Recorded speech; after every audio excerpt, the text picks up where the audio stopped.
Start. Okay.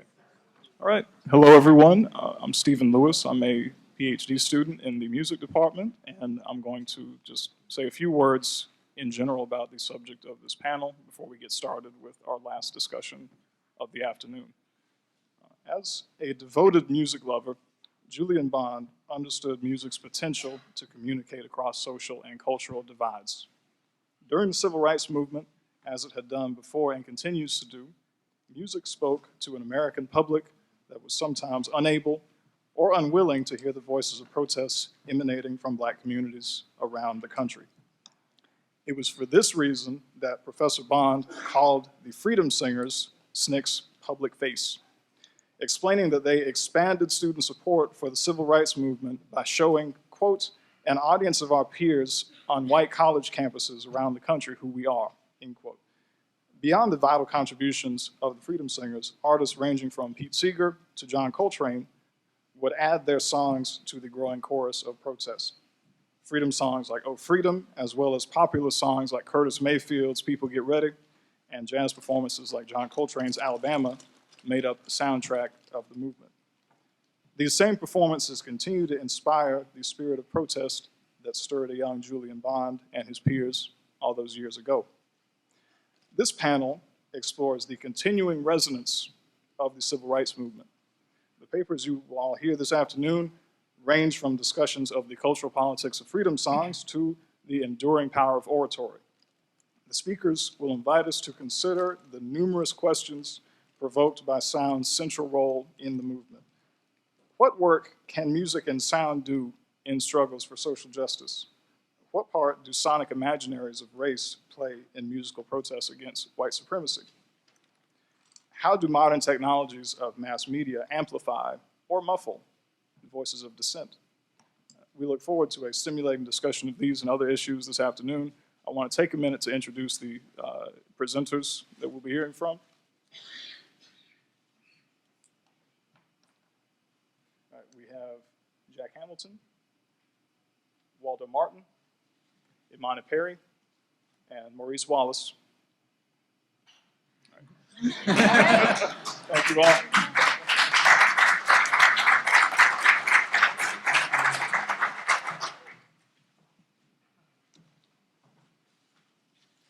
Thanks everyone for coming. It's a tremendous honor to be here. The talk that I'm about to give is actually from a book that I just published called Just Around Midnight, Rock and Roll and the Racial Imagination. And it's a book about how rock and roll music, quote unquote, became white. How a genre that at the beginning of the 1960s was seen as interracial, something that both black and white performers did, by the end of the 60s had come to be seen as something that basically just white people did. The best way that I can describe this is that by the time Jimi Hendrix died in 1970, his obituaries thought it was totally remarkable that he was a black man playing electric rock and roll guitar in a way that no one would have thought remarkable when Chuck Berry did it 10 years earlier. And the book sort of chronicles how that happened. And this is from the first chapter of the book. This is talk about Sam Cooke and Bob Dylan in the early 1960s. And it's about a 60-page book chapter condensed into 8 pages, so we'll see how this goes. In late 1963, pop star Sam Cooke found himself at a crossroads. A successful African-American artist in a recording industry still plagued by racism, Cooke had long been attuned to issues of civil rights. As months passed since Martin Luther King delivered his I Have a Dream speech in Washington, Cooke felt the stakes were rising. He had also recently grown obsessed with a song called Blowin' in the Wind, written by a 21-year-old named Bob Dylan and released in May 1963 on Dylan's sophomore album for Columbia Records, The Freewheelin' Bob Dylan.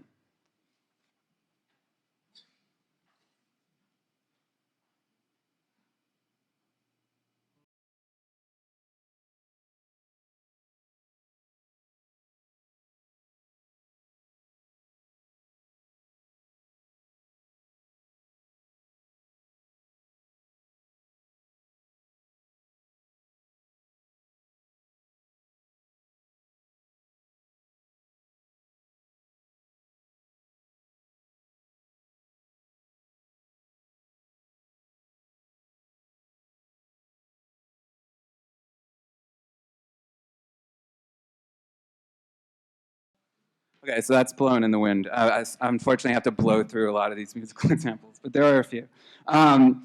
Cooke expressed to friends his wonder at, quote, a white boy writing a song like that, and soon began to sketch out a song of his own called A Change Is Gonna Come.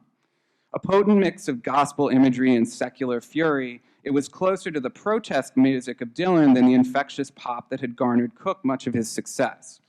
On December 11, 1964, Sam Cooke was shot to death in Los Angeles. A Change Is Gonna Come was released as a single just days later and would join Blowin' in the Wind among the greatest musical works of the civil rights era. This talk draws connections between Sam Cooke and Bob Dylan, legendary figures of the 1960s, and probes the genres that they've come to embody, namely soul music and rock music. A 1968 RCA compilation of Cooke's material was titled The Man Who Invented Soul, and a recent deluxe retrospective of his career bore the same title. While this description is clearly hyperbolic, Cooke's crossover from gospel to pop music, initially in 1958 through his hit You Send Me, rewrote the commercial possibilities of Black popular music for the coming decade. Similarly, Bob Dylan's decision to turn his back on the 1960s folk revival by picking up an electric guitar in 1965, most notably with the release of the single Like a Rolling Stone, has been cast by many historians as a genesis moment in serious rock music. According to one critic, quote, Like Rolling Stone is widely heard as the moment when pop, which is ephemeral and trivial, mutated into rock, which is enduring and significant, end quote. The subject of over 300 books and the recent winner of the Nobel Prize in Literature, Bob Dylan is the most widely written about figure in the history of popular music. Conversely, Sam Cooke remains a curiously under-discussed figure, the subject of only 2 full-length books, one of which was actually blurbed by Julian Bond himself. Peter Guralnick's fantastic 2005 biography.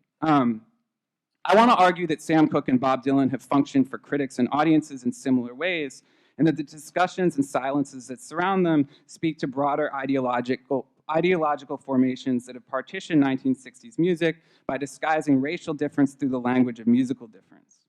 The perilously vague concept around which this has been enacted is authenticity. On one hand, Cooke's marginalization has largely been the result of his instability within discourses of Black musical authenticity. On the other hand, Dylan's centrality to rock hagiography has produced an ideology of authenticity that claims him as its benchmark, and in doing so has coded serious rock music as a fundamentally white enterprise. By considering Dylan and Cooke together, I want to disrupt our tendency to listen to these artists in racially reductive ways and to hear their music in a way that more honestly rescues the significance of a moment in which change was in the air and in the songs themselves. Sam Cooke was born on January 22nd, 1931 in Clarksdale, Mississippi. Shortly before his 2nd birthday, his family moved to Chicago, where his father became a preacher at the Christ Temple Church. By the age of 6, Sam Cooke was singing lead in a family gospel quintet called the Singing Children. And at the age of 19, in 1950, he successfully auditioned to replace R.H. Harris and the Soul Stirrers, who were arguably the most famous gospel group in the United States. Over the next 6 years, Sam Cooke became one of the biggest stars in gospel music, a position that would make his impending defection from sacred music all the more controversial. In 1957, Cooke approached Specialty Records head Art Roop with ambitions of recording pop material. His first solo single, entitled Lovable, was a secularized rewrite of a Soul Stirrers song released under the pseudonym Dale Cooke, and it failed to sell. Cooke redoubled his commitment to songwriting and soon emerged with a new composition, entitled You Send Me, a love song written around a simple 1-6-2-5 chord progression that featured strings, a gently restrained rhythm section, and effervescent female backup singers.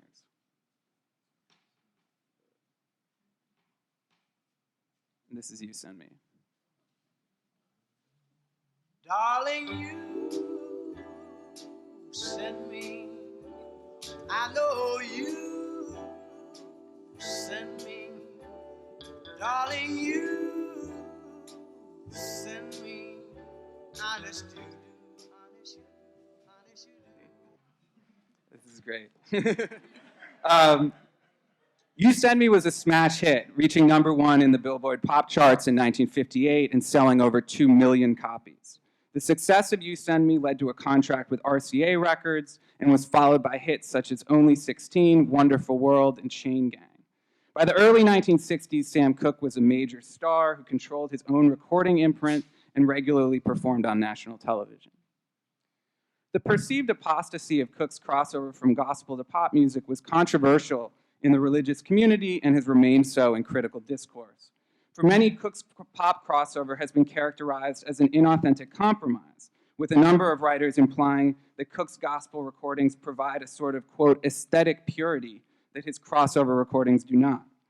To a degree, this echoes a historical tendency in Black musical discourse in which sacred music is given primacy over secular.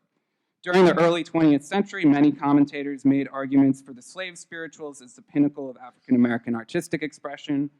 And more recently, Ronald Rodano has argued that the mystical authentication of the spirituals stretches back to their 19th century publication in which white collectors solidified ideas of intrinsic racial difference by creating a, quote, alignment of blackness and the sacred. But a more veiled and perhaps insistent issue at hand concerns the question of commerce. The linkage of blackness and poverty has deep lineages in American racial thought and is paralleled in musical discourses that hold commercial ambition and authenticity as irreconcilable. In one of the more incendiary chapters of Blues People, his landmark 1963 treatise on African American music, which was actually published the same year Sam Cooke wrote A Change Is Gonna Come, Leroy Jones accused the Black middle class of aspirations towards whiteness that compromised cultural and musical purity. While Jones's rebuke of the Black bourgeoisie has been widely criticized, most notably by Ralph Ellison, this dialectic of purity and dilution has been highly influential. And when another of Cooke's critics bemoans the, quote, obnoxious input of white studio producers on Cooke's pop material, even though Cooke himself was famously exacting about his own productions, what is in fact being articulated is a hermetically sealed notion of real Black music, one that cannot accommodate certain aspects of Cooke's ambitions.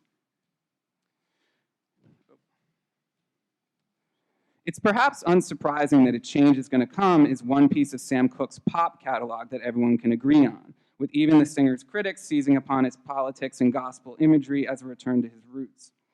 This fits into a tragic teleology of Cooke's life, from gospel rise to pop apostasy to the triumphant reclamation of lost potential, tragically cut short. From a musical standpoint, however, this claim makes little sense, as even a cursory listen to A Change Is Gonna Come reveals it to be not so much a return to Cooke's roots as yet another genre-defying experimentation in a career full of them. And this is A Change Is Gonna Come.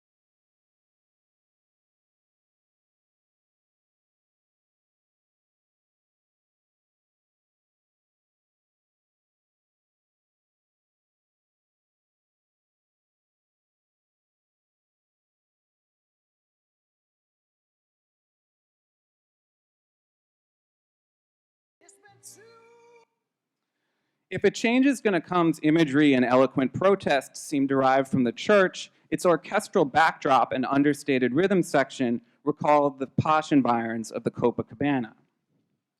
In fact, it was at that famed Manhattan nightclub that Cooke recorded a live album in July of 1964, which would be released later that year, shortly before his death.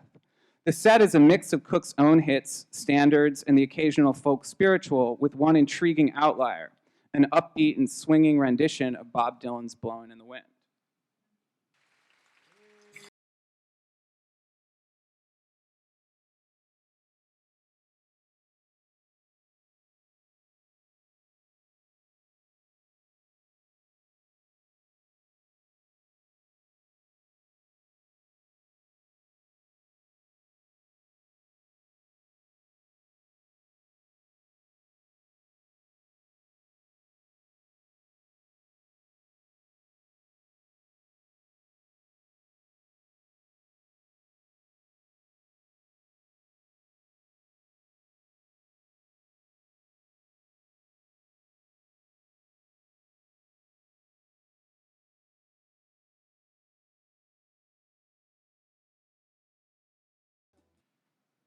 Cooke's decision to bring Dylan's civil rights anthem, which had been popularized by Peter, Paul, and Mary the previous year, to the Copa stage was both a political statement and also a generational one. As in 1964, the Copacabana was a venue to which the young Bob Dylan himself would not have been afforded access. The ethnomusicologist Charles Seeger once remarked that, quote, "the folk song is, by definition, entirely a product of plagiarism."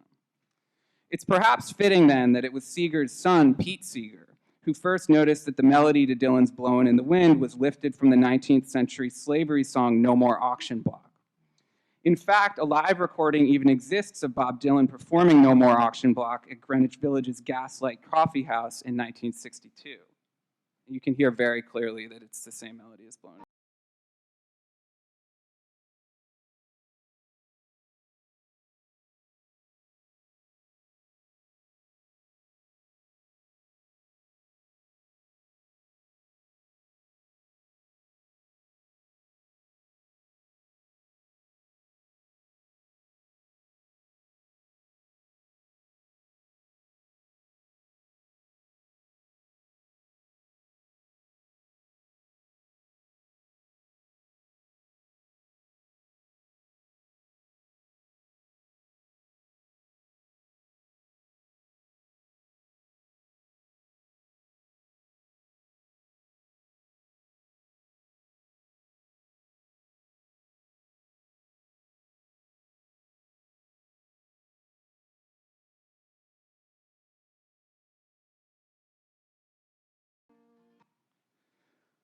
This performance is moving and unsettling. A 21-year-old Minnesotan singing with feeling and real seriousness about the horrors of chattel slavery. The question of what motivates this performance and enables its power speaks to a complicated combination of music, politics, and racial thought that was rooted in the folk revival, but would prove far-reaching. Folk revivals are deeply contradictory phenomena, often mixing a progressive, revolutionary utopianism with idealized nostalgia and demands for a return to a lost time. This contradiction was particularly strong in the early 1960s folk revival, where many practitioners were young white beneficiaries of a post-war boom in higher education. The revival of the late 50s and early 60s could broadly be characterized as an anti-modern movement singularly enabled by modern conditions. Partly in response to this contradiction, the revival embraced a fiercely committed intertwining of musical and political ideology that broadly reflected a burgeoning parallel movement in 60s youth culture, the New Left.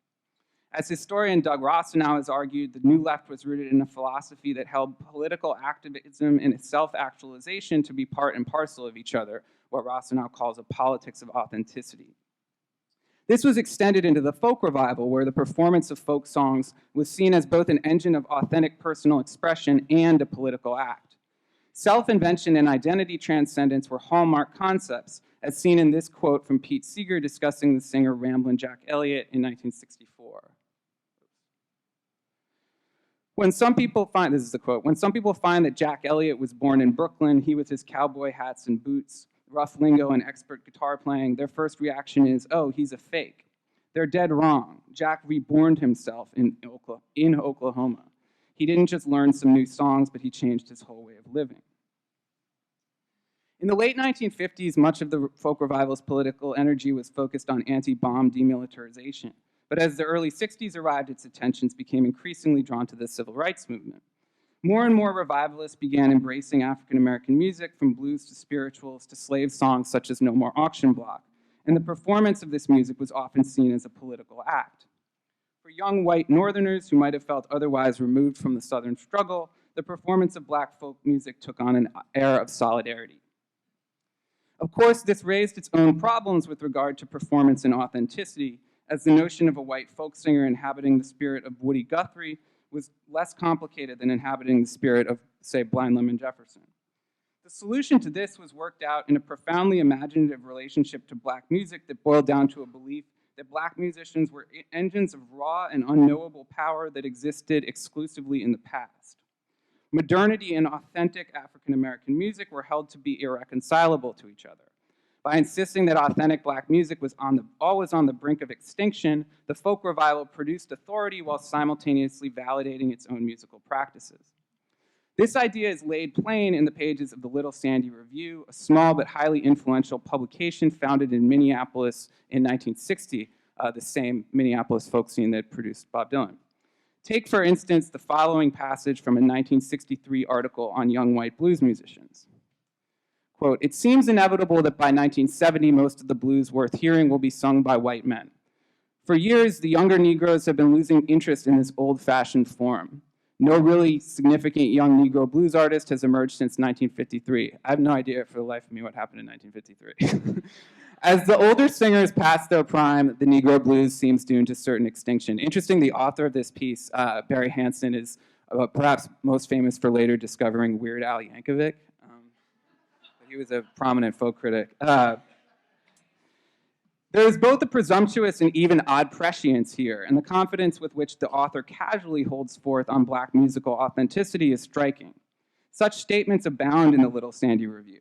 A review of a John Lee Hooker album praised the guitarist for returning to his, quote, "primitive and harsh style," after complaining about his recent, more sophisticated recordings. A review of an album from Robert Pete Williams, a penitentiary inmate in Louisiana, praises the artist as, quote, "a singer who has developed to a fabulous level of artistry in an all-Negro environment." Again, he was in prison. The folk revival's relationship to contemporary Black music was largely non-existent. Its rigid notions of pre-modern, anti-commercial authenticity, unable to accommodate such artists as those emerging from Detroit's Motown Records, to say nothing of a musician such as Sam Cooke himself.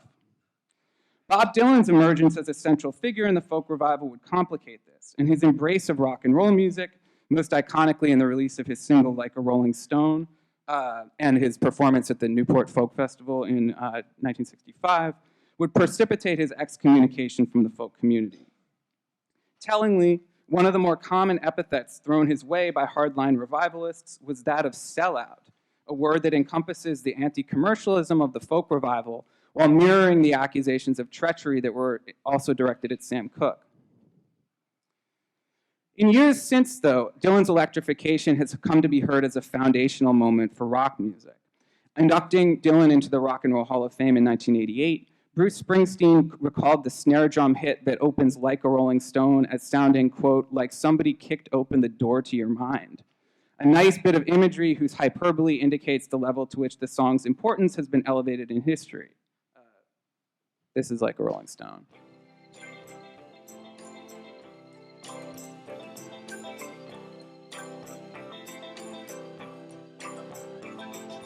Once upon a time, you dressed so fine, threw the bumps of dime in your prime. There are numerous problems with the Like a Rolling Stone origin story, but the most glaring of these is that it has been used to buttress an image of rock music as a fundamentally white enterprise, the birthright of individual genius figures such as Dylan, a position that was actually uniquely enabled by his affiliation with the presumed seriousness of the folk revival itself. Sam Cooke's music has been marginalized by discussions in which the legitimacy of his music is judged in direct correlation to its supposed racial authenticity, a construct that's based around an intertwining of anti-commercialism, political viability, aesthetic rawness, and hermetic blackness. Not only does this implicitly prioritize the constraints of skin color over the diverse potential of individual expression, but what's more, all of those aforementioned criteria might be ripped from the pages of the Little Sandy Review. This is the ideological trace of the folk revival that followed Dylan into rock music. By deciding that Like a Rolling Stone is a formative moment for when rock music turned serious, Black music became something to be admired, but at the same time kept at a remove, expressed in the belief that while, say, Chuck Berry and Little Richard were important influences on white rock musicians, those musicians took what they did and made something more significant. Through no fault of his own, this notion begins to solidify around Bob Dylan himself and Like a Rolling Stone in particular. As the sociologist Simon Frith writes, quote, "deeply embedded in rock ideology is the assumption that while Black music is valuable as an expression of vitality and excitement, is in other words, good to dance to, it lacks the qualities needed for individual expression," end quote. Rock music took the racial imagination of the folk revival and divorced it from politics. The folk revival claimed itself as a protector of a Black musical culture it assumed had already vanished, rock music took this transference and made it the stakes of white creativity. In the ideology of both, casting off the shackles of whiteness through performance was central to musical and personal authenticity. But of course, in order to cast off the shackles of whiteness, one must be white to begin with. Thanks.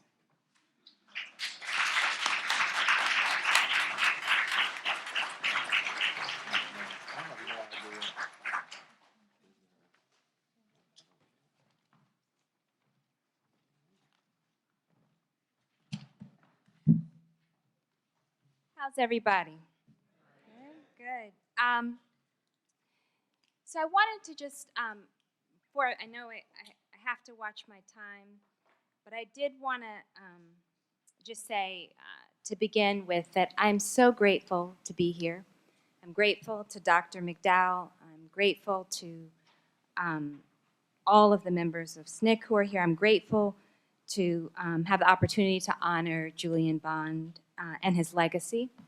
And I was thinking, as I was sitting in the audience at the last panel, the extraordinary panel, I was thinking about how at every single stage of my life I can recall members of SNCC, both in the flesh but also on the page, having an integral role in my development and now in my development as a parent. And so the first 2 years ago, I took my kids to the 50th anniversary of Freedom Summer in Mississippi on Tougaloo's campus, and then we drove to my home in Birmingham and went to Kelly Ingram Park and 16th Street Baptist Church. And the first assignment that my youngest child did at the beginning of this school year was a book review of the March series by John Lewis. And so there's a repetition of their presence. The way they operate, I think, as moral beacons and intellectual ferocity plays such a central role in my life.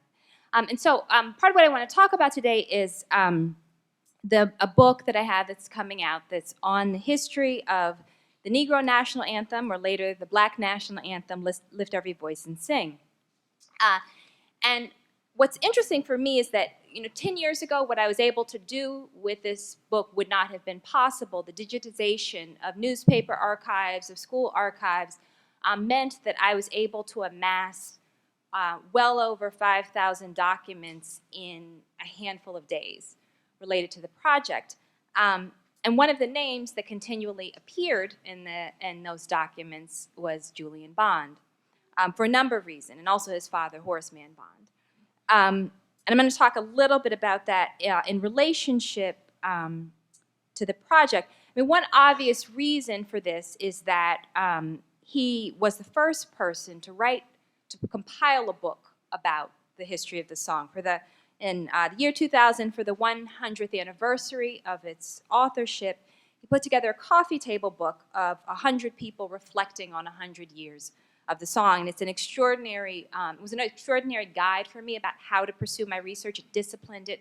And there's a wide variety, political leaders, activists, celebrities, all sorts of people in that book. But what's also, I think, quite instructive is that he had the foresight to understand that it was necessary to put together a book. I mean, it's one of the most resilient songs, I think, in U.S. history, and yet there's sort of 3 or 4 books that have a kind of direct engagement with it all together, and his is the first that I found. So I'm going to talk about a couple of sections of the project. It begins with a discussion of the authors of the song. James Weldon Johnson wrote the words. Rosamond Johnson, his brother, wrote the music. It was initially composed to be sung by the 500 school children of the Stanton School in Jacksonville, Florida, the home of the Johnson brothers. I won't talk too much about them, but I pretty rapidly, I mean, within a couple of years, the song is so extraordinary that it begins to circulate independently of the brothers. So they leave Jacksonville, they go up to New York, build their lives as educators and musicians and activists, and the song grows. It's carried through formal organizations like the National Association of Colored Women, the Negro Business League, and and also through sort of a kind of organic process of children picking it up. And one of my chapters, one of the early chapters in the book is titled School Bell Song. It's a quote that comes from Albert Murray, the way that he describes the song. And what it does is it considers how the song functioned as an important tool for socialization of Black youth in segregated settings, particularly, though not exclusively, in the South.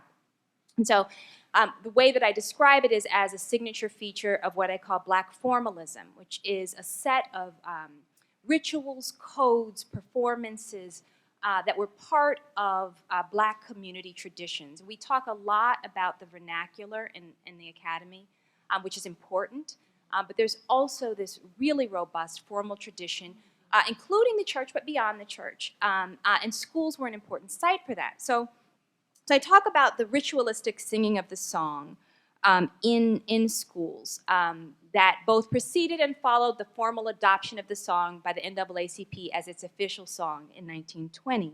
And some of the things that I talk about are that the song gives an abbreviated but epic history of Black life on these shores. It is a song about both endurance and courage, about history and memory. Talk about the function of ritually singing it together. Dizzy Gillespie talks about singing it every morning outside of his school at She-Raw, South Carolina. For some schools, people sang it every day, some at weekly assemblies. But generally speaking, it was a ritualistic experience. And I discussed the feeling as a term called unisonance, what it feels like to sing with other people when everyone knows the words. It produces a sense of fellow feeling. It bolsters a sense of community. And part of my argument in the book is that actually those sorts of rituals are an essential foundation for what we see in the movement in the mid-20th century. So part of the reason that Julian Bond and his family appear repeatedly has to do with their relationship with Black institutions, with schools in particular, right? And also with political organizations, right? So his mother, Julia Bond, reflected on the time when his father was a faculty member at Fisk and friends with James Weldon Johnson, the author of the song amongst many other landmark works, also at that time on the faculty at Fisk. And she says about that period, at home, church, and school, we sang the song with a unique enthusiasm that brought each word to life. While singing, we stood tall, held our heads high with pride and dignity. It's also ritually sung in churches, and Julian Bond wrote about how people would paste it in the back of hymnals in churches throughout the South, in addition to singing it in schools, and as well in NAACP meetings. And so part of what's happening, part of what I think is sort of the piece that leads him to understand that it's important to memorialize the song is that coming of age in Black institutions, Lincoln University, his father attended Lincoln Institute where they sang the song ritually. So I have lots of evidence from particular institutions and how the song was incorporated into the daily school life. But he also understands, he has a picture of himself, he talks about a photograph of himself standing between W.B. Du Bois and E. Franklin Frazier when he's 4 years old. He emerges in the midst of this kind of robust, building Black intellectual and political tradition. And he understands he talks about the relationship between the song and what they're trying to do in terms of building Black civic and political life.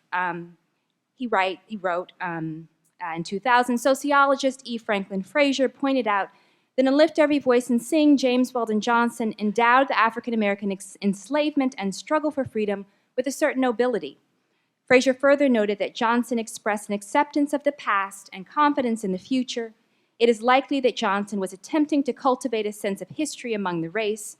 On the one hand, the lyrics reveal how African Americans were estranged from their cultural past by the impact of racial oppression, and that they manifested their psychological and physical scars inflicted by that injustice. On the other, the song is irrefutably one of the most stalwart and inspiring symbols of the American Civil Rights Movement.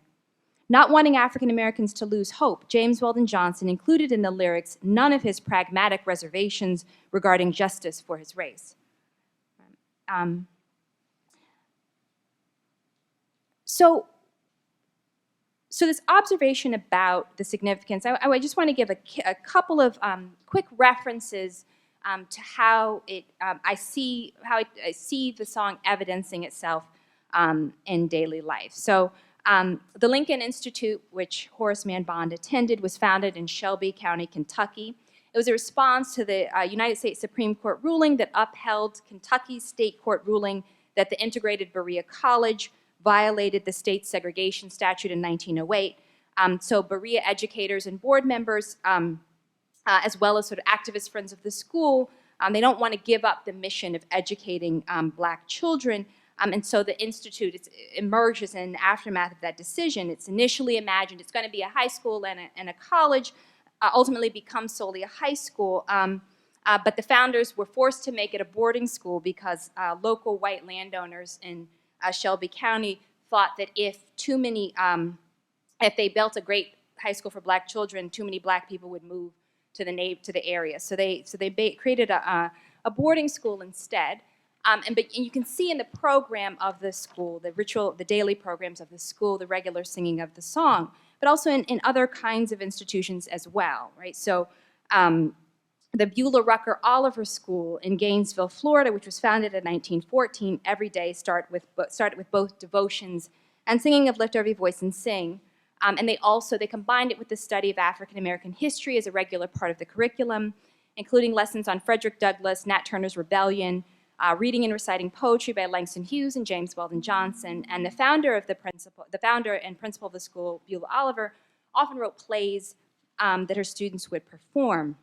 She's the first black woman in the state of Georgia to receive a Rosenwald grant for her school, which is a large school development project, and the first woman of any race to establish a school in Gainesville. And she's someone who had not nearly as much access to elite education. She actually had to earn her bachelor's degree through correspondence, and yet created this extraordinary school. So the song is part of the development of the school culture.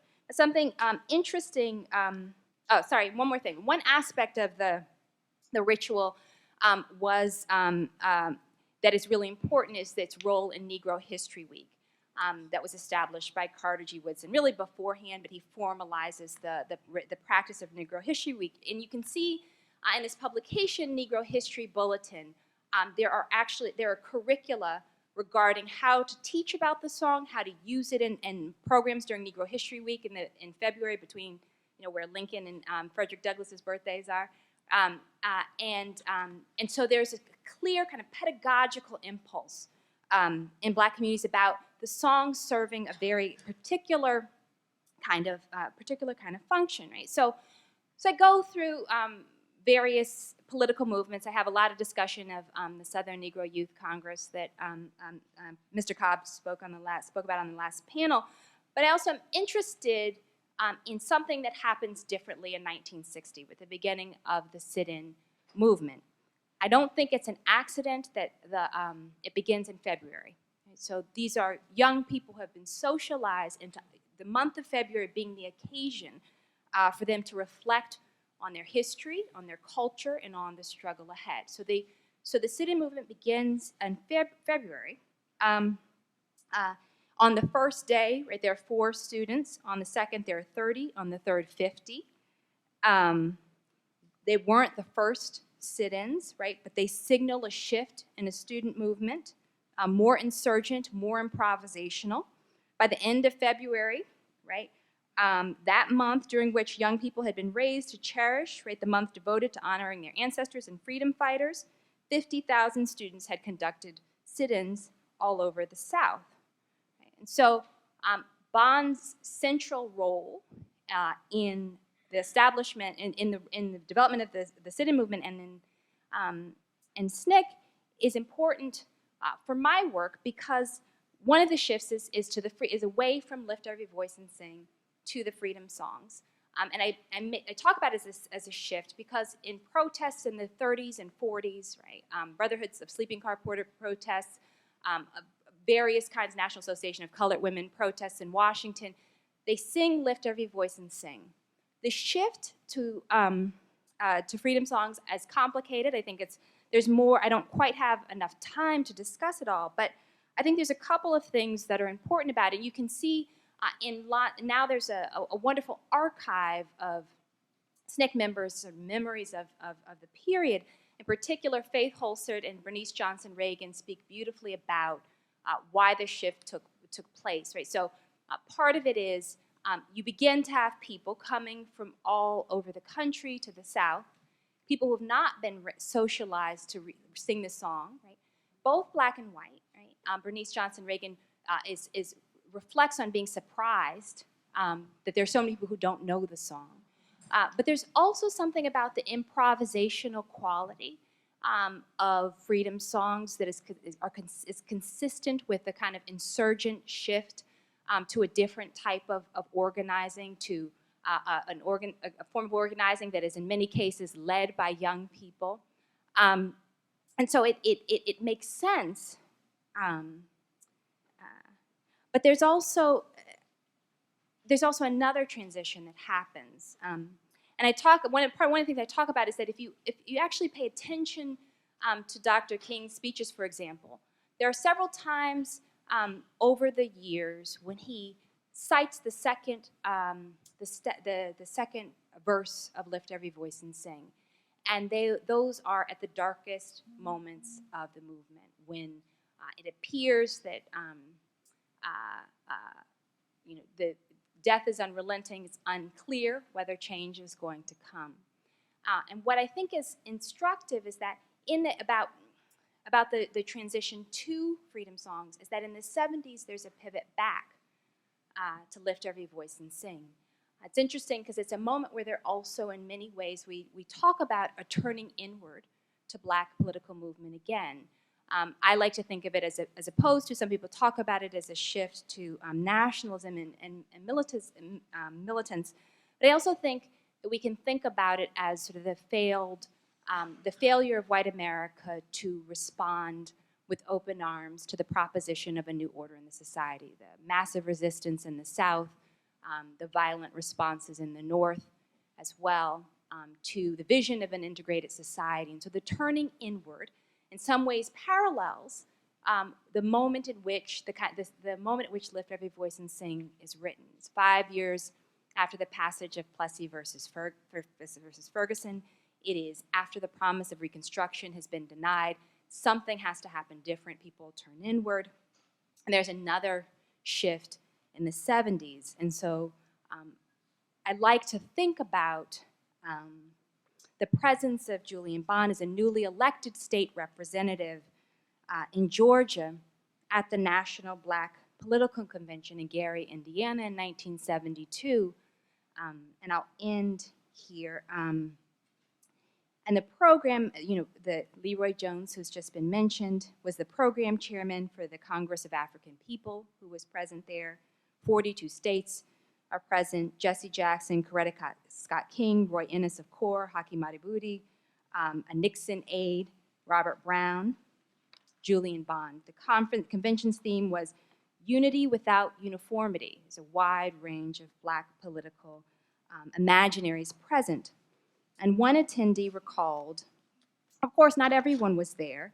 Not every group was represented at high levels. For example, although members of the NAACP participated, I don't recall representation by anyone in a senior leadership position of that organization.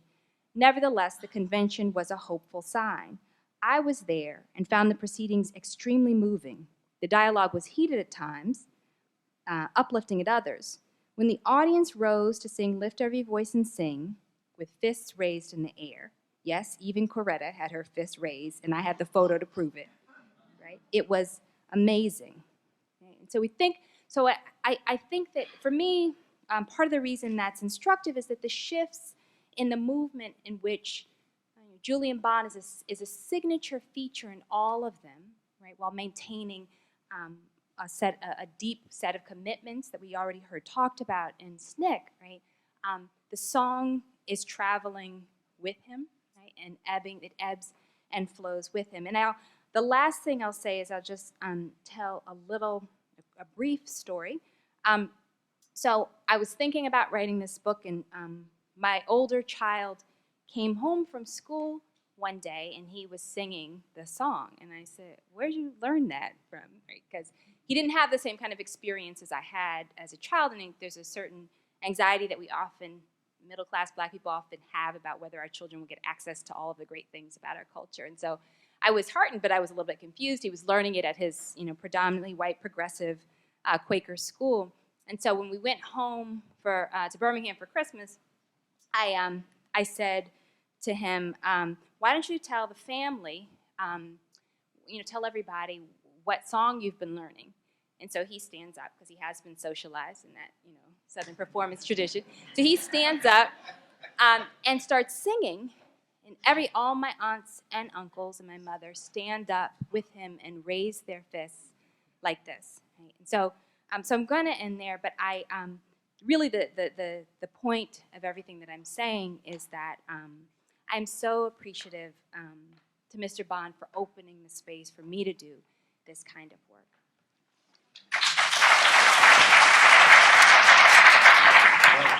In the middle 1950s, R&B continues to break into larger markets, and it also begins to change, adopting new forms that are going to break through in the 1960s. And one of the most successful architects of this change is born Ray Charles Robinson in Georgia in 1930.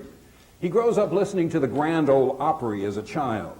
The absence of black musical programming then meant that many black people of his generation were exposed to white musical forms, and this exposure in turn allows rhythm and blues to develop some stylistic closeness to country and to pop forms. Now, Ray Charles migrates to Seattle in 1947. He has a series of small hits imitating Nat Cole and Charles Brown. But with this song, he finds his voice. It is based on Professor Alex Bradford's My Jesus Is All the World to Me, and it's one of several Ray Charles songs rewritten from church songs. A year later, at his first RCA session, Elvis Presley records it for his first album. That album sells several million copies, is #1 for 10 weeks, and it introduces a mass audience to rock and roll. But nonetheless, here is Ray Charles' version of My Jesus Is All the World to Me.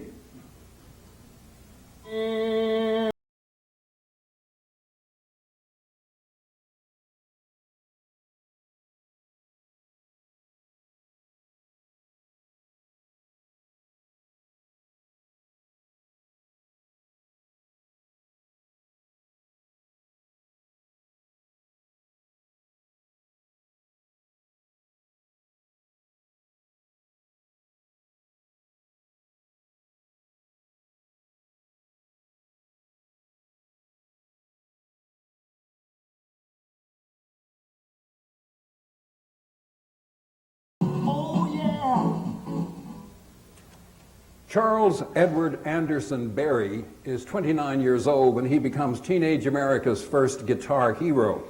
In '55, his song Maybelline is #1 on the block charts for 11 weeks, #5 on the pop charts. It blends country music with good time rhythm and blues. And like other Berry songs, it has lyrics that appeal to teenagers. Unlike some R&B artists, he's easily understood by his white listeners. He said, I stressed my diction so that it was harder and whiter. Like Rocket 88 before it, this is a car song. But it's more than that, it is a hot rod song that speaks directly to the youthful car culture.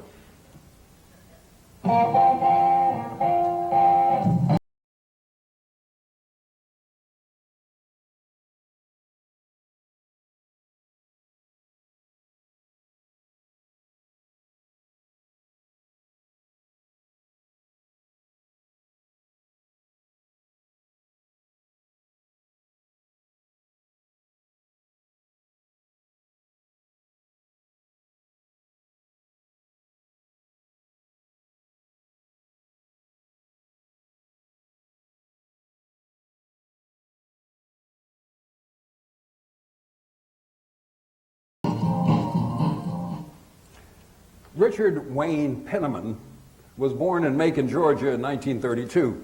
Now he is heir to and influenced by two pioneering gay performers, Atlanta's Billy Wright and South Carolina-born singer-pianist S.Q. Reeder, who performs as Escarita. From Escarita, Little Richard said, he learned phrasing. He really taught me a lot. Now, if I didn't tell you, this is Billy Wright, not Little Richard. About Billy Wright, Little Richard said, I copied him as far as dressing, the hairdo, and the makeup, because he was the only man I ever seen wearing makeup before. Now here, of course, is the original, Little Richard. Now, Richard's deliberately chosen androgynous and sexually ambiguous appearance probably enhanced rather than restricted his appeal. He poses no sexual threat to white audiences. He said, by wearing this makeup, I could play white clubs and the white people didn't mind the white girls screaming over me. Now this song is going to make Little Richard a rock star. He becomes the music's premier wild man. It goes to number 2 on the black charts and number 17 on the pop charts.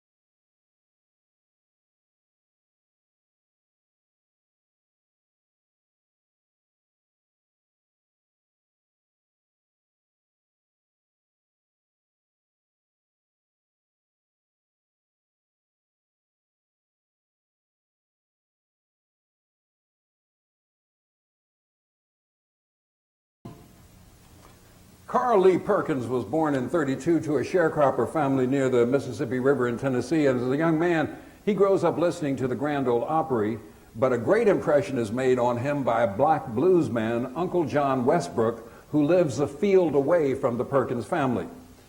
Perkins says, I'd ask my daddy if I could go to Uncle John's and pick some. It was his inspiration that made me know what it was I wanted to do with the rest of my life. I could never get away from what was buried in my mind of the sound he made on that simple little guitar. And Carl Perkins describes his music, which is rockabilly, as a countryman's song with a black man's rhythm. And this song does for Sun Records what Elvis Presley could not do. It produces a hit. It attracts others to Sun, including Jerry Lee Lewis and Roy Orbison. It's on Billboard's country chart for half a year at number 1 for 3 weeks. It's number 2 on the black charts for 4 weeks. It's number 2 on the pop charts for 4 weeks. It is the first record at the top of all 3 charts. Elvis Presley records it in January 1956, but Carl Perkins has had an accident. He's in the hospital. He can't tour. He can't perform. And Elvis Presley holds his version back to keep from hurting his friend Carl Perkins. This is Carl Perkins. Well, it's 1 for the money, 2 for the show, 3 to get.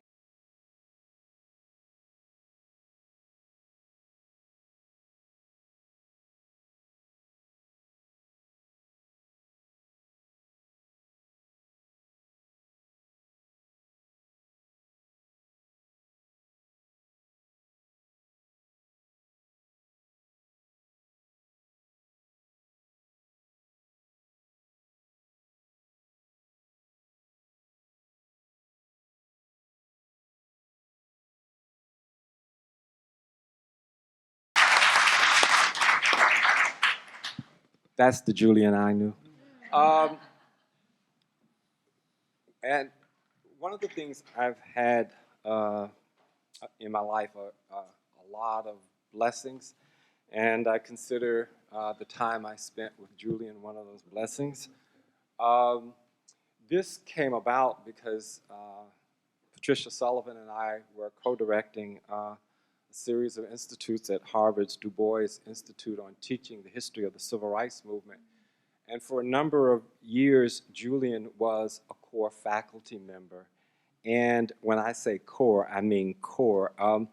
All of this is in the abstract, but it was an awesome experience. This was recorded in 1999.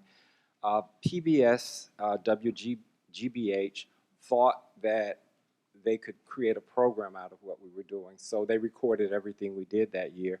So when I heard, what can I say, what can I show? And I thought this might be interesting, but this is just a snippet of of about a 10-minute snippet of about Julian in an hour talking about 50s rock and roll, its emergence, its racial politics, and sort of shifts in sort of popular music in general, especially not just sort of how rock and roll emerges, but sort of rhythm and blues as sort of a distinctive genre, and sort of how rhythm and blues comes to influence and shape early rock and roll. There's a lot of stuff on Elvis in here.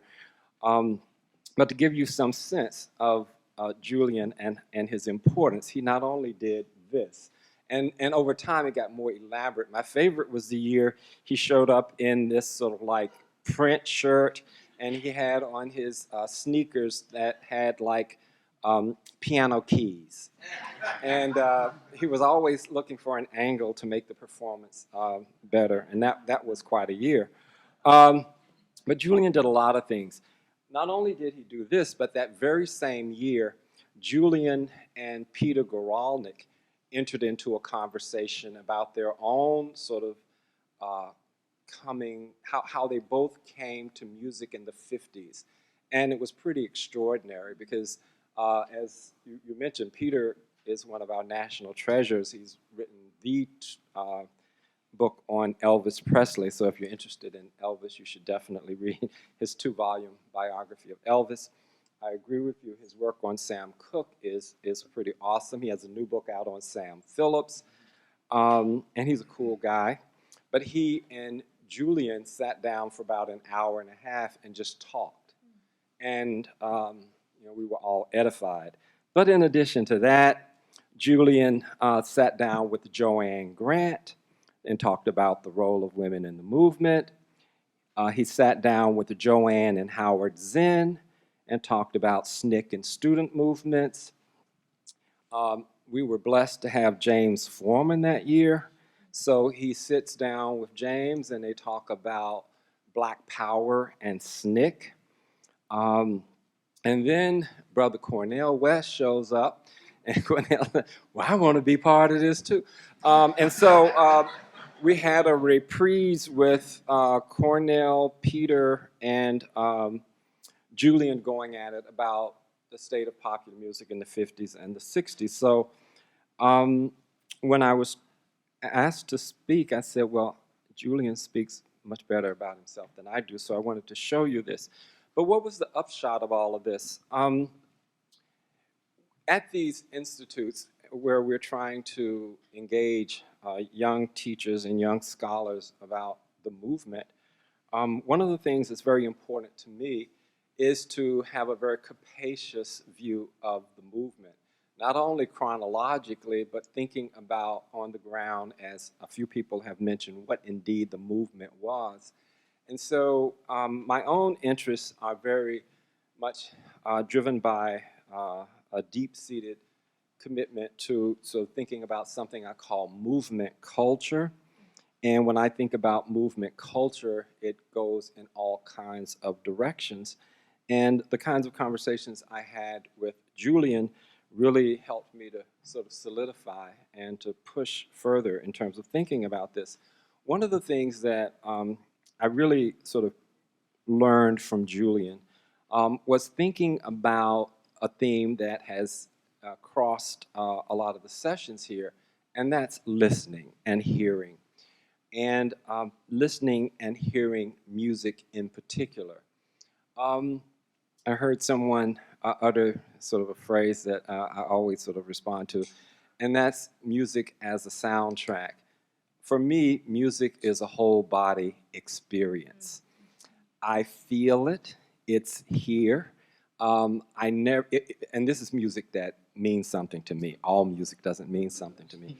But if it means something to me, I experience it as a whole body. And that's the way I think about a lot of music that comes out of the movement, the freedom singers, the music that really seeks to speak to the moment in a very, very profound way. I really love this emphasis on A Change Is Gonna Come, a book that I've been working on forever. Has that as a title, but I think at least 10 books have come out with that, so I might need a new title. But just to riff off of this, my own response to this, when I hear this, Leela James, I hear Aretha. So many people have given sort of this song a kind of interpretation that I think we will all be benefited by if we sort of listen to it. The other thing that I want to riff off of is Imani's sort of thing about lift every voice and sing. At the end of this particular session, Julian plays Ray Charles doing sort of lift every voice and sing, and it's awesome. It's totally awesome because by then he has taken us to sort of the late 50s, early 60s, thinking about this transition in the movement. And when you were thinking about sort of how that shift in moving from sort of lift every voice and sing to sort of freedom songs and what kind of music fits into the kind of struggle we are now engaged in, it was really beautiful to hear that, because I was just, and I couldn't show everything, but there's a moment at the end where he glimpses precisely what you're doing, how this song is our history. You know, and if we listen to this song, if we pay attention to this song, then we will really know something. So I was really, really edified by that. The other thing that I want to say is that what Julian, the point of all of this was that Julian and Peter Guralnick were, and Cornell West to some extent, were trying to think about sort of how and why do especially white teenagers come to embrace black music, and how that embrace figures into sort of a sense of a growing, increased racial tolerance. That's sort of the argument they were working in. How could you know, if you love the music, you gotta love the people. That kind, you know, that's sort of like just putting it out there. But, you know, it's much more, I mean, you could imagine with Brother Cornell up there, Brother Peter. I mean, it was very nuanced, it was very rich, and it was very deep. But we can start with that. The other thing that Julian does brilliantly is think about cultural technology and how the shift in cultural technology, especially over the 50s, shapes reception. He does a wonderful thing with sort of black radio and the subversive impact of black radio, and sort of the DJs who play the music and push the music, the sites where white teenagers can actually not only consume the music, but buy the music, and how they buy the music, and how all of this plays into sort of a racial politics that's much more complicated than we often imagine. The final thing that I want to say pushes in the direction of that whole I got a woman, my Jesus is all the world to me. That's the world that I grew up in, and no matter how far I think I've escaped it, I never really left the church. So what I want to think about and say is that Julian, I think, had a really deep understanding of something, and he helped me to puzzle through this, and that is this distinction, this boundary that people like to create between black musics, especially the sacred and profane. You really need to get rid of that. Because what he argues, and we had lots of conversations about this, I think it comes through in that piece, is that they really are coming out of a black music tradition. The sacred and the profane influence one another. They interpenetrate. Some of the most, some of the deepest, most insightful, freshest music is music that sort of doesn't, you know, refuses to accept boundaries. And a lot of what's happening with someone like Ray Charles is he's trying to figure out sort of a way to, he's trying to find his voice. And I think I Got a Woman is part of that process. But what Julian clearly is trying to get us to think about is the emergence of soul music, or what people come to call soul music, and how someone like Ray Charles plays into this, how someone like Sam Cooke plays into this, and what it all means. And the final thing I want to say is that, to me, music and culture is deadly serious. I can't think of another place where African Americans have given expressions to their deepest hopes, their deepest aspirations. And so I think if we want to take Black freedom struggles seriously, we really have to take seriously not only their culture, but their music. And Julian helped me to understand that. Thank you very much.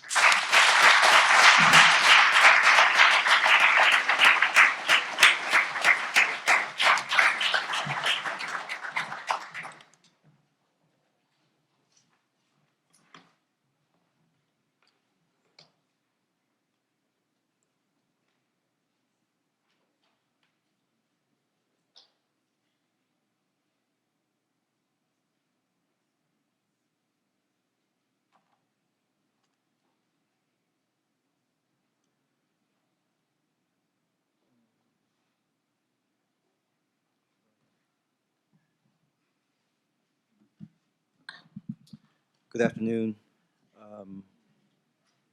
Very grateful to be here and to share this time with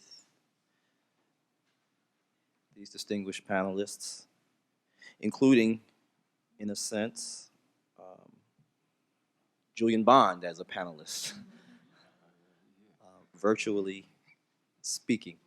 My paper this afternoon is not explicitly about Mr. Bond, although I hope that on the encouragement of Waldo, for all of us to begin to listen more closely and to listen even in embodied ways, that what I'm sharing about Martin Luther King might encourage us to listen still more closely to those particularly compelling vocal, oratorical moments in the life and work of Julian Bond.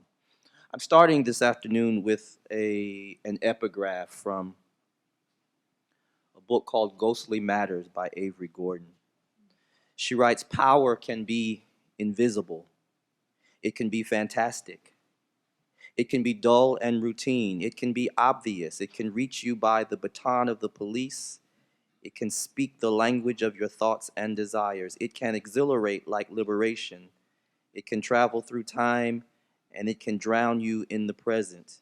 It causes dreams to live and dreams to die." Despite the depth and breadth of meaning and implication obtaining to Avery Gordon's spectralities of power in ghostly matters, haunting in the sociological imagination, and my need to keep Gordon close by, this paper and the book I expect it to one day mature into grew from a surprisingly modest seed. In spring 2012, an African American literature, culture, and theory working group at Duke University met in Friedel Hall to hear the inimitable Fred Moten speak unscripted about an astounding paper of his, previously circulated, and that paper's genealogy. Moten's Black Kant, pronounced chant, discerned something familiarly, elusively, resistively Black, possessing Immanuel Kant's discourse on taste in section 50 of Critique of Judgment. However deeply Moten plumbed Kant's theory of imagination that day, and a little later what he called the purposive nature of race in Kant, Moten claimed a simpler, if not mundane, motivation for his deep reading of Kant: James Brown's scream. At the end of the talk, Moten played a little more than 2 seconds of a little more than 2 minutes of James Brown's Sex Machine, and shocked not a few when he said that the whole project was trying to make sense of about 2 seconds of James Brown's discography. Because of Moten's admission, which was also something like his own revelation, I am clear today that my own work's beginning had a similarly simple extramural inspiration. So please indulge me my own 2 minutes. Like anybody, I would like to live a long life. Longevity has its place. But I'm not concerned about that now. I just want to do God's will. And He's allowed me to go up to the mountain. And I've looked over and I've seen the promised land. I may not get there with you, but I want you to know tonight that we as a people will get to the promised land.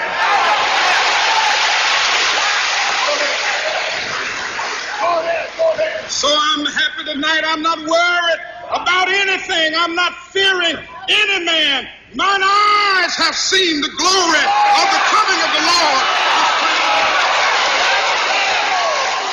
At the climax of King's mountaintop speech, a single word, fully 1 second long in utterance, seen, records a collision of sound and sight so curious and haunting I cannot get around or above it in my search after power's ghostly terrors as they vex the life and death of Martin Luther King Jr. Said another way, I want to venture to trace power's tracings in the ways Avery Gordon describes them in and through the emblematic life of Martin Luther King Jr., a tracing of that which makes its mark by being there and not there at the same time. In the final analysis, I am interested in King's complex personhood, as Gordon calls it, that space between victim and superhero that was the historical King. Locating him thusly entails a labor well past the simplicity of that which inspires the task, though. It requires looking for clues and things that pretend to invisibility, ghostly matters systematically suppressed, which help achieve the banal and often co-opted versions of King all of us, from grade school to grad school, have learned so well. In a way, then, the rest of my talk is given over to a detection, a looking for and searching after what goes unseen and is yet present, after a haint, a spectrality made present, in a way visible precisely by a supra-sonority, in Moulton's words, driven and or transportive. It might surprise you, though, that concerned as I am with King's oratorical force, with 2 seconds of speech, this approach to King starts not with his voice, but with his image. Regularly misrecognized and presumed to have in view the 1963 March on Washington for Jobs and Freedom, this 1957 photograph, probably taken for the British Picture Post magazine, features King speaking from the same famous platform where he would deliver the I Have a Dream address 6 years later. The prayer pilgrimage for freedom, observing the 3rd anniversary of the historic Brown v. Board of Education ruling, was the occasion for King's picture. Here, the near silhouette outline of King's clerical robe pictures him ceremonially straddling the line, as it were, between judge and priest on the steps of the Lincoln Memorial. But his facelessness, preserved by the photograph's reverse view of him, and his ample sleeves flowering with the demonstrative stretch of his arms, are an invitation to contemplate further an apparitional subjectivity whose death is not so much predicted as past. Taking aim at an angle from which King could never see himself, this picture of King sounding off shows the threat of a panoptic state power sufficient to kill him. As often as King was in the camera's eye, from the early Montgomery days to his Memphis murder, I do not doubt the power of the state's surveillance technologies, then as now, to have visually framed King in this precise way before its mechanical sights and scopes as object, target, and already dead man. Although I have been concerned heretofore to limn the outlines of a visual Martin Luther King, made implausibly spectral and spectacular at once by the repeated prolepses of that momentous death to come, predicted ad nauseum with every menacing click of the camera, I cannot avoid what Moulton has avowed in that remarkable and so widely cited book of Black aesthetic theory, In the Break. There he writes, if the sensual dominant of a performance is visual, then the aural, A-U-R-A-L, emerges as that which is given in its full possibility by the visual. The visual and the aural are before one another, he says. Or, as the Marxist philosopher Slavoj Žižek perceived before Moten, quote, between the visual and auditory dimensions lies an abiding tension, one productive of an ontological reciprocity according to which voice and gaze each exists for the other at its field's horizon and thus as the condition of its possibility, end of quote. To Zizek's thinking, the voice functions therefore as the object A of the visual, that giving body to what constitutively eludes the visual field. He says voice does not simply persist at a different level with regard to what we see, it rather points to a gap in the field of the visible, toward the dimension of what eludes our gaze, because inapprehensible to figural representation, it is a blind spot in the visual field of the social. Ultimately, we hear things because we cannot see everything. Now, I take this common point shared between Moten and Zizek on the ontological mutuality, the codeterminacy of image and voice, to infer that if photographs, as they both argue, bear a general phonic property constitutive of the conditions of the visual broadly, then the images of King holding forth on the National Mall in 1957 and from the nerve center of the Church of God in Christ in 1968 picture the very repression of sound by which photographs maintain their pretense to pure visuality. With their amplification technology and public address apparatus there in plain view, we may think of these images then as meta pictures. Photographs depicting nothing less than the photographic anteriority of black vocality, a negative sonority at once prior to and productive of King's visual capture on camera. Ironically, though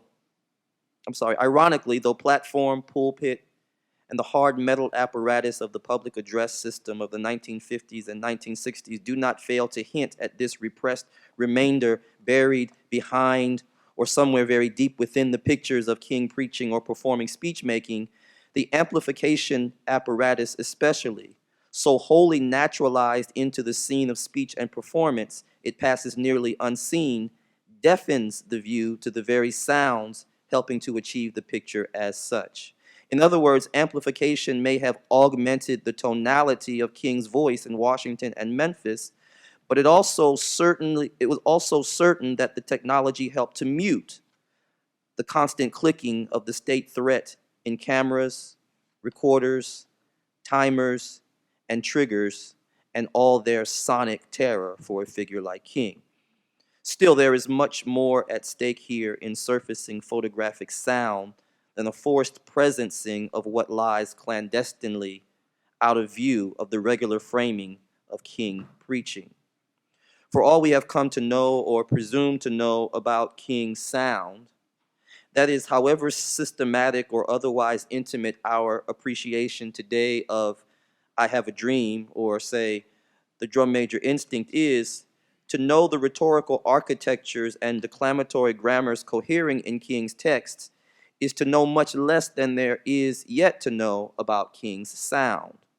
Knowing the text of King's speeches is not to be confused with knowing a great deal about King's voice, past our adjectival obsession with its mesmerizing affect and our rapture by its undulating tones, the lyrical, idiosyncratic diction, the oral enjambment, one critic said, of one sentence rapping urgently into the start of the next. Who among us who has heard King does not recognize some resonant truth to that description of King's sound? Still, the sound of that remarkable voice, the grain of it, is, if not something else, something more.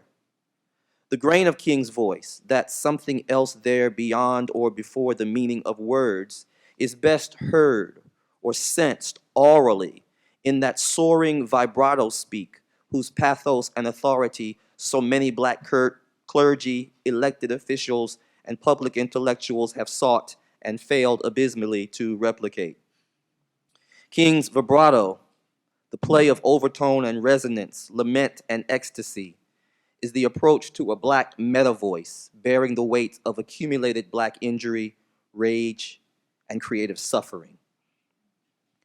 I looked over and I seen the promised land brings to near conclusion King's April 30, 1968 address at historic Mason Temple Church of God in Christ on the eve of his April 4 assassination. It doesn't matter with me now, he preached, because I've been to the mountaintop and I've looked over and I've seen the promised land. It was a rousing address, different from the I Have a Dream speech, in as much as I've Been to the Mountaintop was an intensely cooperative production between speaker and audience, recalling the same transcendent encounter between people and priest in James Baldwin's The Fire Next Time. He wrote, "Nothing equals the power and the glory that I sometimes felt when, in the middle of a sermon, I knew that I was somehow, by some miracle, really carrying, as they said, the word. When the church and I were one, their pain and their joy were mine, and mine were theirs.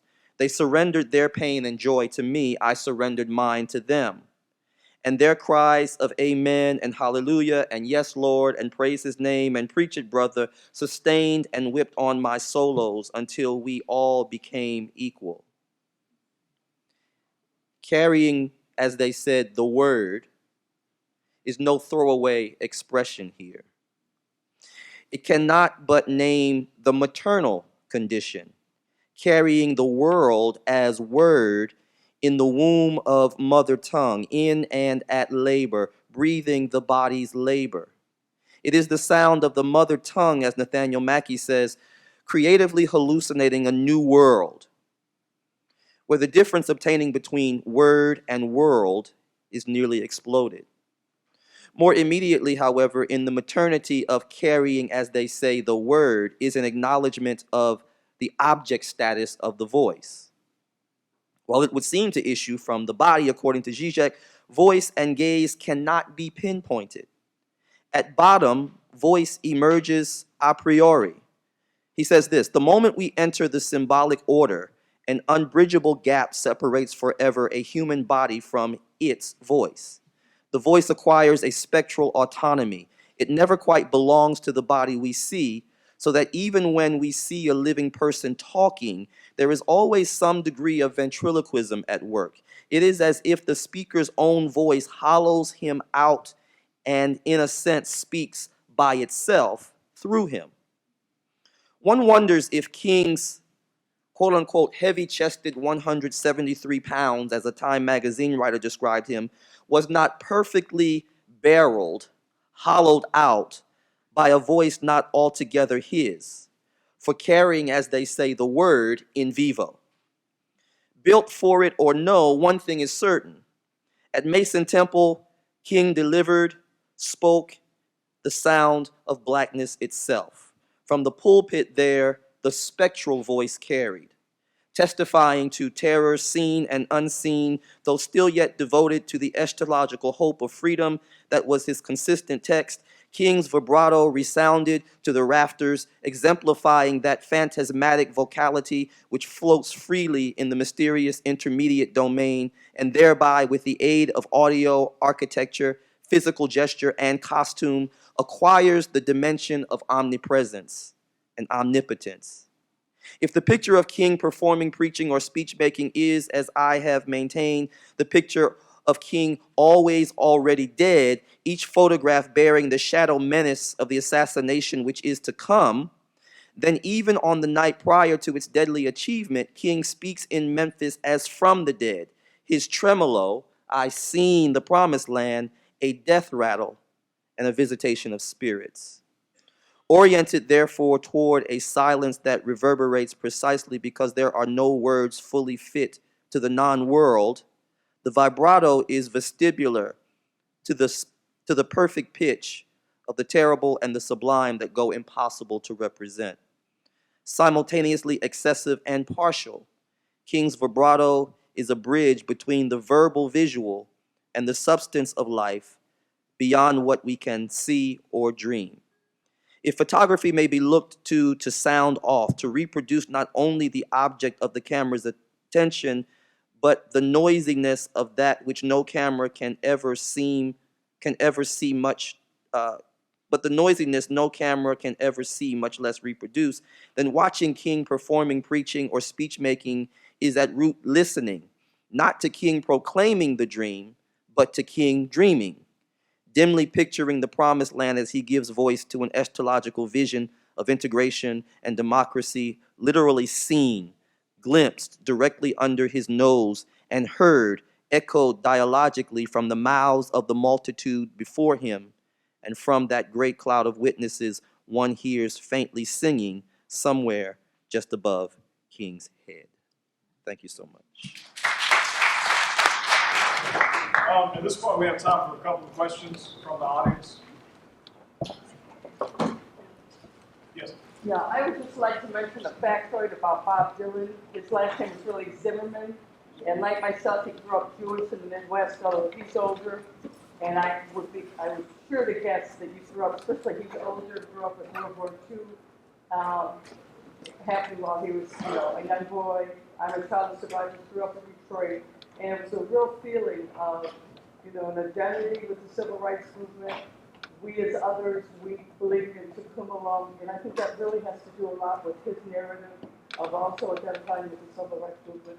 I was lucky enough to grow up in Detroit with the greatest music in the world, and so when Aretha was singing Respect, she was singing to me, and I can only imagine, or maybe Pam could maybe talk about it, because she grew up in Minnesota, either the lack of soul music in Minnesota was so fascinating, but I'm sure his political beliefs had a lot to do with being Jewish, and I don't think that's discussed enough. Although he did become Christian for a while, I think he's back to being Jewish. I hope. Yeah, no, absolutely. That is a very important part of Bob's lecture, absolutely. Thanks for a great panel. Just quickly, I'm wondering, I'm directing my question about the King speech. I really love your paper. And you emphasized one word in the talk. Which one was it? C. Yeah, and you know what I heard on that word is that he's almost approaching a pitch, because it's really approaching. I don't know what note it is, but it was almost as if he's trying to tune up in a setting in which that was the musical norm. Yeah. And I didn't really hear that in some of the other settings that he preached in. Yeah, I think there's probably something to it. This is the Mason Temple Church of God in Christ, representing a very large African American Pentecostal denomination, where the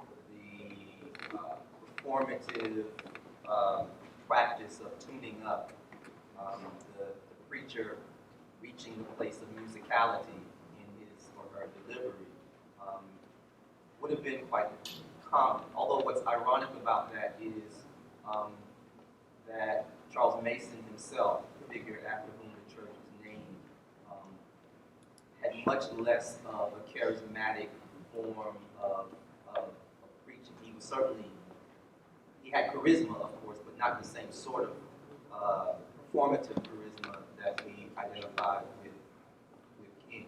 And I'd also say that the technology, the sound amplification technology, was still pretty new at that moment. And so that would also lend itself to King even feeling not only the mood of the room, not only feeling potentially inhabited somehow, his voice inhabited somehow, but there might be a little play, right, with that technology, and the architecture of the building also lends itself well to entertain that idea. Thank you. Brother, can I just say, there's a whole tradition of a singing preacher. Okay. And I think, oh yeah, I mean, there's a lot of literature on this. And I think he was sort of like working, from a different point of view, but the singing preacher is an extraordinary tradition in African American homiletics. And so what King's particular sort of take on that was genius, I think. But there are other takes on that. I urge you to look at C.L. Franklin and Aretha's father, and you can just get stuff. And you can begin to sort of set this. Singing preachers are awesomely important to understanding sort of the sonic, the visual, the performative. Thank you.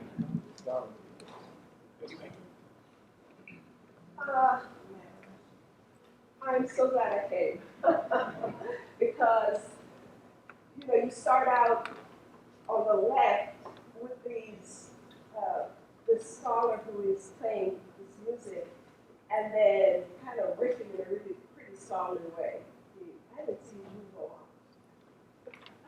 And then you get the other person who is doing a different voice and sing, different voice and sing, and I'm like, oh my God, I have sung that thing a million times. I've never thought about this context. Just like my brain was just simmering at that point. And then when you did Julian, I just felt like I had been ritually transformed to some other place and time. And I didn't want it to stop, And I have to say that's really great with you because to give him the floor, was pretty great. And then, oh my God. So when Sam Cooke was doing his thing, my body was vibrating. I was like, okay, I just got to keep calm and just relax. Because my body was like, and then the Martin Luther King one, oh my goodness. I just like, wow, that's amazing, just amazing. So I felt like you had started off with the chant. You were just like, the words and the way they were just flowing and like, I didn't scream out preach or anything like that. I don't go to church, but I was like, but yes, like my head had blown over at that point. So this has just been so amazing, and it's just in this library here. I'm like, I can't believe this is happening. I feel like almost we're in a secret cult or something, where you get this, I don't know, just like I can't think of the word. It's like expertise beyond expertise. That makes your body and your mind and everything just like going to the Crossroads, kind of. So, and I'm not exaggerating at all. I'm just telling you how I'm feeling. A little bit near to tears, but not quite. Just overwhelmed by the amazing intellect and to have the spirit in the room. You just kind of brought the spirit into the room in this powerful kind of way, which to me is the best kind of scholarship when you get like this. I'm glad I don't get like this every day because I don't think I can function. But the moment that it happened is pretty amazing. And so I just want to thank you and thank Betty for because I know you're genius in pulling people together like this. Like, I don't know how you do it, but it's just amazing. So I just tell you how much I appreciated it.